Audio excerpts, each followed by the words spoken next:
Hello. আরে মামা পুরা চিল অবস্থা। আর ঠিক আছে, ওকে, কোনো সমস্যা নাই। শুন, সারাদিন ঘুরমু ফিরুন, ভাই ব্রাদার মিলা চিল করুন বেটা। হ্যাঁ ঠিক আছে। আর গাড়ির টাকা ওইটা খরচ আমি দিব না, মাল পানি যা লাগে ওটা আমি দিব, ওটা সমস্যা নাই। আচ্ছা রাখ। কি কে বন্ধু? হ্যাঁ। চিলকাওয়া টাওয়া শকুনের কথা শুনলাম মনে হইতাছে। আরে বেটা চিল খাওয়া না, ব্যাপার হইতাছে কি, সামনে তো 31st, বুঝছস? চিন্তা করতেছি ভাই ব্রাদার মিলে একটু খাওয়া দাওয়া মোজ মাস্তি। খাওয়া দাওয়া? তাহলে তো আমিও আছি। আরে বেটা ওই খাওয়া দাওয়া না, তাহলে ব্যাপার হইতাছে গিয়া 31st তো মনে করছি আমরা ভাই ব্রাদার মিলে মোজ মাস্তি করুম, ঘুরমু ফিরমু, আতশবাজি, মনে কর যে আকাশটা পুরো রঙিন হয়ে যাবো, রঙিন একটা ভাইব নিয়া এই ঘুরা ফিরা ফুর্তি ফার্তি মোজ মাস্তি এটার ব্যাপারে কথা কইতাছিলাম আর কি, বুঝছস? এটা কি ঠিক হবে? ধর বেটা, এইসব ঠিক বেঠিকের কোনো কিছু বুঝাবুঝি নাই। তোর একটা ব্যাপার বুঝাই কই, এই যে নতুন বছরটা যদি মনে কর যে আমরা মৌজ মাস্তি দেওয়া শুরু করি, তাহলে মনে কর সারাটা বছর মৌজ মাস্তি আর চিলের উপর দেওয়া যাইব। এটা লাগে কাহিনী। এইসব অন্ধকারের যুগ, কুসংস্কারের যুগ কি এখনো আছে? আমরা যদি নতুন বছরে আনন্দ ফুর্তি দিয়ে মোজ মাস্তি দিয়ে আমন্ত্রণ জানাই, পুরানটা তো কাইন্দা কেটে বিদায় দেওয়া উচিত ছিল না? দেখ ভাই, ভাই ব্রাদার মিল্লা ঘুরমু, আনন্দ ফুর্তি করুম, মৌজ মাস্তি করুম, এই সবের ভিতরে এত কিছু চিন্তা করার কোনো দরকার আছে? অবশ্যই আছে। কেন আছে দেখ, এই দেখ। বাংলাদেশে গত 5 বছরে 31st নাইটের আতশবাজির কারণে 280টিরও বেশি অগ্নিকাণ্ডের ঘটনার পাশাপাশি শুধু গত বছর 2 শিশুর প্রাণহানি ঘটে। পাশাপাশি শব্দ দূষণ ও বায়ু দূষণে হার্টের রোগী বাড়ে ব্যাপক হারে।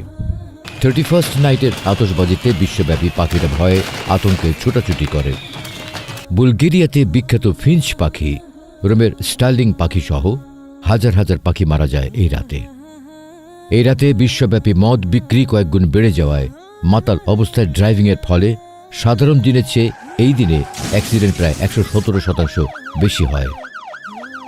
অ্যাক্সিডেন্টে প্রায় 42% মৃত্যুর কারণ মদ। অথচ বাংলাদেশে এই সময় প্রত্যন্ত জনপদের মানুষরা প্রচণ্ড শীতে খুব কষ্ট পায়। তাই একদল মানুষ এসব 31st নাইটের মতো থার্স্টি দিবস পালন না করে দূর দূরান্তের শীতার্ত মানুষদের জন্য গরম কাপড় ও খাবার নিয়ে ছুটে যায়। এবার ভাইবা দেখ, 31st নাইট পালন করে নিজে মরবি নাকি অন্যের মরার কারণ হবি? ওই কিরে, পাপ্পিরে পাইলি কই? তোর ওই জায়গায় কি করস? কি অবস্থা ম্যান? আরে বেটা, একদিকে হাঁসের মাংস আর ভুনা খিচুড়ি, অন্যদিকে হিসাব নিকাশ। হিসাব নিকাশ? কি এর হিসাব নিকাশ, কত একটু শুনি। গত বছর কি কি ভুল করলাম, সেই ভুল কিভাবে শুধরে চলবো।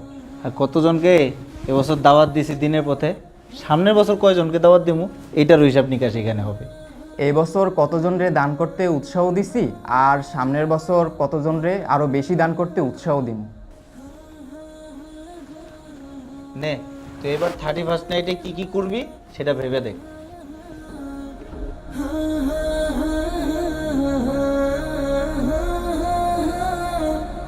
যে পরিমাণে গুণা করছি, গুণাগুলার হিসাব করুম, আর গুণা থেকে বাইচে থাকার লাগে একটা প্ল্যান করুম, এগুলোর হিসাব করুম এবার।